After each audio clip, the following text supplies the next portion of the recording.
Hi there.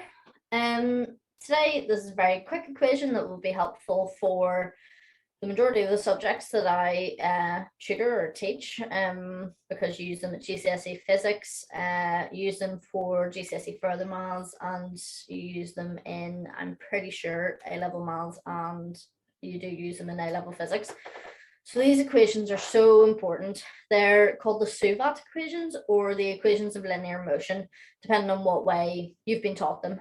But this is for a body that's moving with an acceleration in a certain displacement.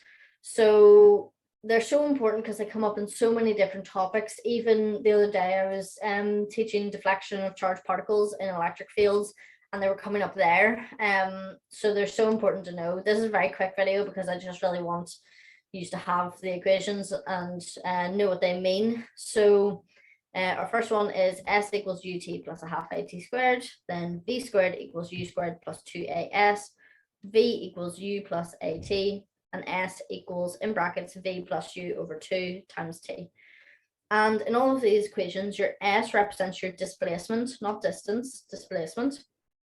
U is your initial velocity, v is your final velocity, a is your acceleration, and t is your time. So whenever you're coming across any questions like this, as with all our questions, always write out what values you have to begin with. And we'll see this, I'll be doing practice questions for both GCSE and A-level that you can have a look at. But if your question says, oh, a ball falls 20 meters, and you're going, right, S equals 20 meters, and then it's like, it was initially at rest, u equals 0, and so on. And from that, you'd be able to see, okay, which equation of motion am I using? But it's so important that you know these off by heart. So yes, that was a very quick run through of your SUVAT equations. Make sure to check out the practice questions I'm going to put up. Thank you for watching, and good luck.